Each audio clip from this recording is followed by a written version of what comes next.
So I recently met a guy online who seemed kind and polite. I scheduled a date for Friday and everything is going swimmingly. He was a gentleman with a nice sense of humor. There didn't appear to be any red lights in his profile. Until yesterday. I got a message from him saying he wants to meet up with me tomorrow morning, and I accepted, figuring we'll just go to Starbucks and meet there. With a smile on my face, I went to sleep. Instead, around 8 a.m., I received a phone call. I answered it, surprised, and it was my date. "Hey, have you gotten up yet?"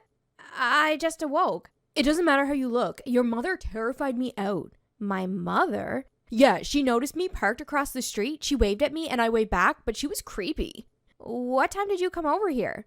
5:30 a.m. My stomach sank. I checked my messages after the phone call. I was getting texts from 5 a.m. with a picture of my house and a message, "Do you live here?" I didn't give him my address. I just simply told him to directly meet me at Starbucks. "Someone recognized me, so I moved," he texted in the next message, which included a photo of my neighbor's house. Obviously, I was terrified, and I knew that my mother and neighbors were probably terrified as well. I began to panic and began contacting my friends, desperate to check to see if anyone was awake and could assist me in any way. I get one response in a group chat, but out of fear of being judged, I lie to her and say I took care of the matter. I persuaded myself to leave the house and confront this man. "Hello, princess, how are you doing?" He was in my neighbor's yard, perhaps looking for me through their windows. I attempted to fake a smile and let him hug me despite my trembling. Then he moved in for a wet, messy, tongue-in-cheek kiss. I was at a loss for what to do. I tried to tell him that waiting for me at 5 a.m. wasn't cool, but he justified it by saying he wanted to beat traffic and not drive sleepy because he works nights. I tried to put myself in his shoes and shake it off. I got into his car and we tried to have a date that was as close to a regular date as possible.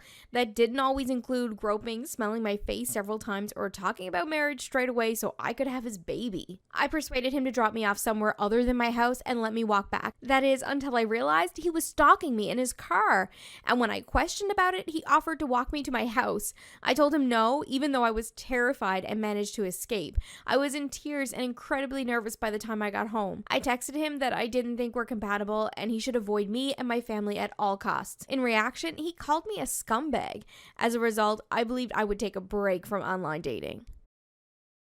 I'm an asshole for not telling my ex that he is a dad. For a little backstory, my ex and I were off and on for years, and it was very toxic. He was emotionally and physically abusive as well. 5 years ago, I got pregnant with our son, and when I found out, I was about to tell him. But he was going on a rant about how he never wanted kids and it would ruin his life if he ever had them. So I got scared and I didn't tell him, and I left in the middle of the night. Fast forward to now. I was walking with my kid and I saw him. He came up to me and we started talking. He then asked how old my son was, and I told him 5. He started yelling at me saying, "How could you keep him from me?" And also that he deserved to know if he had a kid. I told him I know he didn't want kids and I thought it'd be better this way. He told me he wanted to be a dad to him and that he wants custody. I told him no because of what he's done in the past, and he told me that I'd be hearing from his lawyer. A week later, his mother calls me and I haven't heard from her in years. She tells me I'm a terrible person for keeping her grandkid away from her and the whole family. Personally, back then, I feel like I made the right choice by keeping him away from them. But now I'm not so sure. So am I the asshole? Am I the asshole for telling my neighbor that her husband isn't the cat she thinks he is? I, 28 female, recently attended a neighborhood barbecue. This mommy influencer started asking me about my love life in front of the other neighbors. Now, this woman is 35 and a decade younger than her husband. When I told her I wasn't interested in getting married or into a committed relationship, she made comments saying that she was worried I would end up bitter and an old cat lady. She literally insinuated that being easy is what's keeping me from finding a life partner. Then she said if I found a therapist and sorted out my issues, I would also end up with a catch like her husband. I got angry and pretty much humiliated her and her husband in front of the other neighbors. I said her husband isn't much of a catch since he pretty much cheated on his first wife and abandoned his kids from his first marriage. And that their picture-perfect Instagram family isn't going to fool me into idealizing them. I said ending up with a guy like her husband was my worst nightmare and that her choice of men is unfortunate. She left crying and wants me to apologize. Am I the asshole for changing my baby's name despite promising my dead husband's family I'd name the child after him?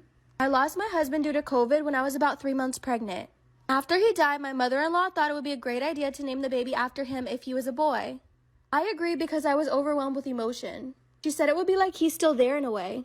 When my son got here, even though I still wanted to honor him, I'm not so sure I wanted to name the baby after my husband. I feel like that's just sticking to the past and that my baby should be his own person, so I give him a different name on his birth certificate. When I made the announcement on Facebook that baby Lucas had arrived, I started getting confused comments from my mother-in-law. She called me a few hours later asking why I'd broken the promise. I told her my reasoning and that I just wanted to move on in a healthy way.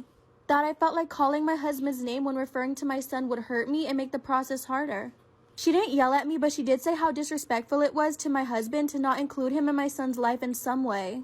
She also brought up the fact that I didn't tell her or his extended family that I was changing my mind.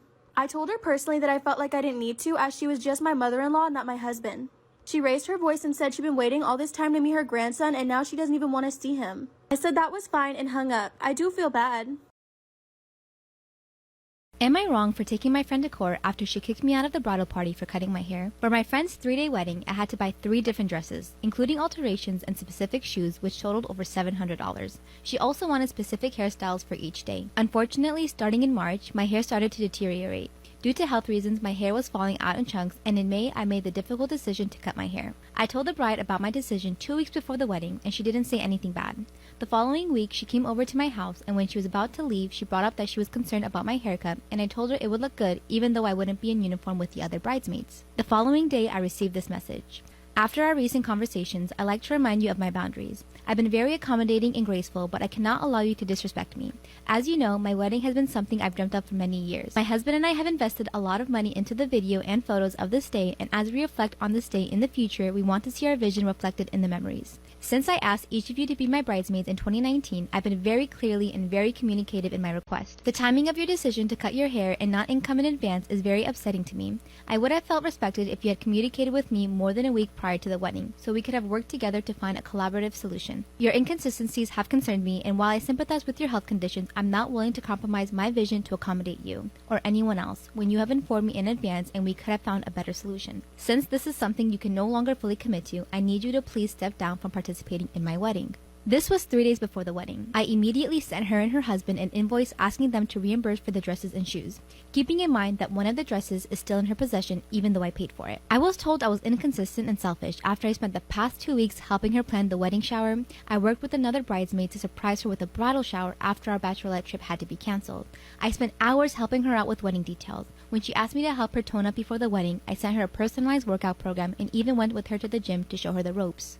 When I agreed to be her bridesmaid, I was more than willing to oblige with what she asked, even if at times it was a lot of time and money. So, am I wrong for taking her to court because she kicked me out for cutting my hair? So I am married to a woman who's white, and she had a son before we got together. So one day I needed to go to the grocery store, so I took the son and let my wife stay at home and relax. While we were at the store, my son was running up and down the aisles and went up to a lady and said, "Hi, I'm Ryan, and I'm 4 years old." And the lady said back to him, "Oh, hi there, Ryan. You shouldn't be running around. Now let's go find your parents." So I grabbed Ryan and told the lady, "Sorry, we'll get out of your way." "Oh, I don't think so. You're not going anywhere with that child." "You mean my son? That's not your child. He's white, and you're Mexican. You probably didn't even know his name until he said it to me."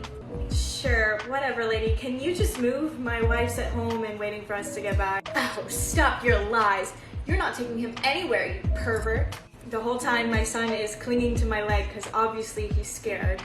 As you can see, he's standing right next to me because he trusts me, and you're scaring him. So how about you bail off? "No, he's scared because he doesn't know you. He just doesn't know how to express it yet." "Come on now, sweetie. I'm here to rescue you." And then she grabbed my son and began to run. When a worker tried to stop her, she said, "Why are you stopping me? This Mexican here is trying to kidnap my grandson." "That's my son, you psycho. Now let him go." Obviously, the manager doesn't know who to believe. I mean, I don't blame him. He was caught in a weird situation. But we called the cops, and the Karen was charged with attempt at kidnapping. That's what you get. Hands down, the craziest story I'm ever going to tell you. And before I get into it, it's incredibly important that you remember that everything I'm going to tell you is true and happened exactly this way. In 8th grade, I had a teacher, Mrs. B, and she could read my mind, and I found out the hard way. So I had her for English and history back to back, 7th and 8th period. And my best friend, Candy, who lived directly behind me, also had her for English and history back to back, but she had her in the morning. So at lunchtime, we would sit around and we would talk about whatever was going to happen in her class. Like Candy would give me the heads up, like if we had a pop quiz, she would tell me what the questions are. And about halfway through the school year, I'm looking out the window and there's a little bit of a car accident. Now, Mrs. B can't see that from where she's sitting, but she gets up and she goes to the window and she's like, "I hope everybody's okay." And I'm like, "That's weird. You couldn't see that." And then another day I'm sitting there and I'm thinking about how I want pizza for dinner. And then she announces to the class, we're going to have pizza for dinner at my house. I'm like, what? But then it started getting more serious. So I hadn't done an English assignment and neither did Candy. And so when we got to lunch that day, I'm like, what happened? Did we have a pop quiz? What's going on? And she's like, no, actually, I don't think anybody did the assignment. So she just lectures the whole time. You don't have anything to worry about. Well, I get to her class and I'm staring at her and I'm like, ha ha ha, you don't know. I didn't do the reading. I'm just going to sit here all period. The bell rings. She looks right at me and she says, take out a piece of paper. Pop quiz. What? But then it got really serious. So one day at the end of class, 8th period, we had a fire drill and we were on the 2nd floor. So we had to go down the hall, down the stairs, up the hill, wait outside, and then come back in, up the stairs to our classroom. So we do all of that. And then she gives us free time because it's the end of the day. And I look over at her and she's like using an inhaler and she's having a hard time breathing. Now I'm like 12 and I'm thinking to myself, you know, if you took better care of yourself, you might not have these breathing issues. And right then she locks eyes with me and starts sobbing. So I freak out and I go home. Now, I've been telling my mom all about this along the way, and my mom's like, you're crazy. And I'm like, no, she can read my mind. I know it. And my mom's like, well, then you got to prove it somehow. So we come up with this plan that I'm going to think of a word and I'm going to chant it over and over and over until it drives her insane, and then she's going to have to say something. So I come up with the word popsicles, because, like, who's going to say the word popsicles? So I go to 7th period and I sit down, and I don't tell Candy any of this, okay? So I get to 7th period and I sit down and I don't say the word out loud, but popsicles, popsicles, popsicles in my head over and over. We get a break. We come back, 8th period. I'm not even listening to the assignment. I'm just thinking popsicles, popsicles, popsicles. So I know that I've never said the word out loud.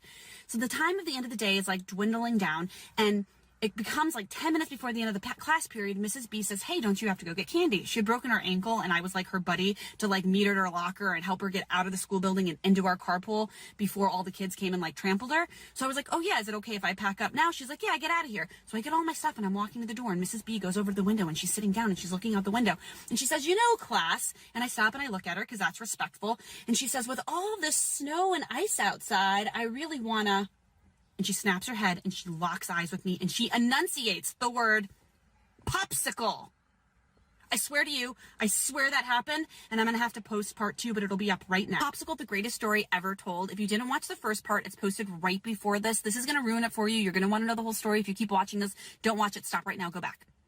Okay, so she doesn't just say the word popsicle. She enunciates it. Popsicle while locking eyes with me, okay? I feel the blood rushing out of my body. I just back out of the class, book it down the hall, get down the stairs, get to Candy's locker. Again, I'm like 12, 13 years old. I have a freak out. I'm like, popsicle, she said popsicle. We can't go to school anymore. She can hear her thoughts. Oh my gosh, we have to quit. We have to quit. Candy's like, what are you talking about? So I try to fill her and I try to explain it. She's like, this does not make sense. We get to the carpool.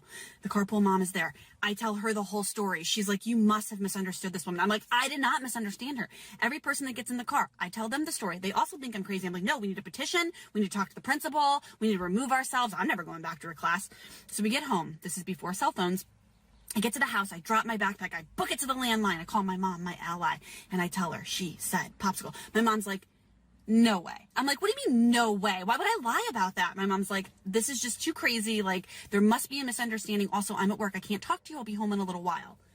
So in the meantime, I call every person I know. If I have your phone number, I'm calling you to tell you the story. And if you're not there, I tell whoever picked up the phone the entire story, okay? I run out of people to call. I get the phone book. I get to the white pages. I'm just flipping through, calling whoever I can. If it's the wrong number, I don't care. I'm telling you the story. I see my elderly neighbor. She's out on her porch. I go pay her a visit. I tell her the story. Nobody believes me. Everybody thinks I'm crazy. My mom comes home. She sits me down. She's like, okay, start at the beginning. I tell her the whole thing. And she's just like, huh? I like honestly don't know what to tell you at this point. And I'm like, you can tell me I'm not going back to school because I'm not, and I'm definitely not going to her class. And I'm talking to the principal and my mom's like, whoa, none of that is happening. You are going back to school. We're not calling the principal. Like, this is just like, I don't know. You're just gonna have to move on with your life. Okay. This is just one of those life things. And I'm like, you're crazy. So I took a shower. I go to bed. I'm like crying myself to sleep. The world does not understand me. My mom knocks the door. She comes in to check on me. And she's like, I just want to see how you're doing. And I'm like, how am I doing? I'm in 8th grade. My teacher can hear my thoughts. How do you think I'm doing? You can take me to school, but I am not going to her class. Just so that we're clear, you can drop me off, but you can't make me go. My mom's like, okay, this is getting out of hand. I'm like, yeah, I know. Thank you. And she says, yeah, so the thing is, today, during her lunch period, I called Mrs. B to see if she wanted to play a joke on you. Yep. My own mother. My own mother. And just to recap, my mother called my 8th grade teacher to tell her that I thought that she could read my mind. She gave her all of that information. And then they went through with the prank. Yep.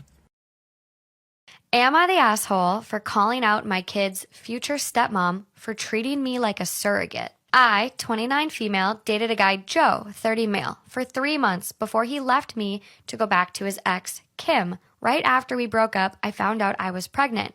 I let him know and he was ecstatic. Turns out his girlfriend had fertility issues and would likely never be able to get pregnant naturally, and he has always wanted to be a father. Joe was only allowed at the initial appointment because of COVID, and we found out I was having twins. According to Joe, when he told Kim, she had a mental breakdown about infertility and wanted to talk to me. I met them at their house, and Kim stated that she wanted to be involved in my pregnancy because she would eventually be the children's stepmother. She started telling me that I needed to do a home birth, that I needed to do formula feed so that they could have the babies half of the week, that she wanted one boy and one girl, and that she wanted the kid to call her mama. I shut her down and said I would make the best choices for my children and my body and left. When it came time for my 20-week level 2 scan, they allowed me one guest and Joe suggested I take Kim instead of him, which I refused to do. Joe did end up coming, and he found out the gender because I wanted to keep it a surprise for me so we could throw a gender reveal party. I put a pregnancy announcement on my social media, and then she put up an announcement saying they were expecting twins, quote, the non-traditional way, and how blessed she was. I was irritated, but I kept my mouth shut. Then she threw a gender reveal party and posted it on social media. I wasn't even invited. She also announced that she's having a baby shower. I commented on her post and told her to stop treating me like a surrogate. He and Kim and some of her friends and family are saying I'm an asshole. And her mother even called and insisted I give her one of my babies, like this is the parent trap. Am I the asshole?